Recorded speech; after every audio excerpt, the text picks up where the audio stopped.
You guys, real quick, it's just gonna be in reference to the comments so that I can produce some dialogue, because it's hard to do a text dialogue to give you a full understanding what is meant in reference to questions, in reference to comments. Let's start with the first comment. Someone stated, you must be in a new relationship because you seem more happier, like a new man.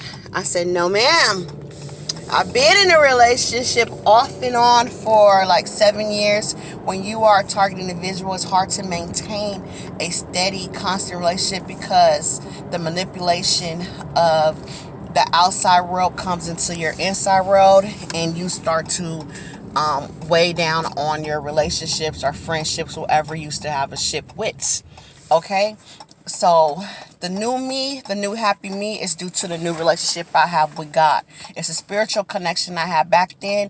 I used to try to fight my own battles, and it weighed me down and caused stress. It's caused depression, knowing your family and friends are against you. I couldn't believe it. I was thinking that blood is thicker than water, that can no outsider ever come into my inside world and tear my family against me. So when I start seeing my own family taking pictures, my own family watching me in front of my own house just popping up, I start knowing it was a part of it. So once you open the door of seeing the unseen, you're asking God for discernment, and He brings that to light, that your own family would turn against you at the drop of a dime. That hurt. That brought me down. But then when you get to say God pushes you in that direction, say you only need me, He teaches you it's okay to be alone, because I need you to be by yourself, because everybody can't go where you are trying to go. Okay, so that's the new me. I said, God fought my battles for me, and He has fought my battles for me more and more and more and more and more, and proved to me that I'm going to continue fighting your battles as long as you stay in the fight. So that's where the happiness is coming from. And then secondly, yesterday, in reference to the video that I made this video and stated that we had a meeting about following.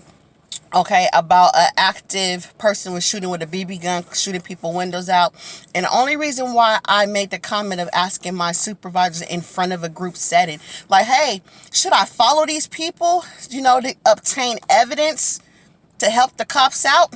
Because in my job, there's a lady that was following me to the point of harassment where it was uncomfortable. She wait for me at the time clock when I leave and when I clock in. So I brought it to my supervisor's attention, and I addressed it to the lady. This lady said, I am a Christian woman, and I am told to do my job, and my job is to follow people. Okay? She said it was somebody else. She didn't say it was me, but you're doing this to me. Okay? And she said, so if I'm told to follow somebody, to watch them, this is what I'm supposed to do, or it be classified as subordination. And I said, no, if it's against your morals, if it's causing harm or can cause safety to you, that is not subordination. That is you keeping your ethics up within your position. Okay, so by me asking that question in front of her and other people and our supervisors, and my supervisors responded and said, no, following somebody is dangerous, don't do that. It made me want her to hear that either you're lying on the supervisors, or you just that weak of a person to believe that it's subordination to have somebody follow somebody that you don't even know what they're doing. They're supposed to be a criminal. Just like the outside world, a lot of them are following you guys because they're being told to, and they don't think that they can't say no. So that's why I try to be sarcastic and say, should I follow them? Because I want to hear my supervisor say, yeah, follow them, because then I can believe what she was stating. Other than that, I was like, girl, you a lie. The devil's a lie. Can't nobody make you do anything that you uncomfortable with. Okay, so that's what that was about. And then, yes, I have family and friends that's against me, you guys, and I know it.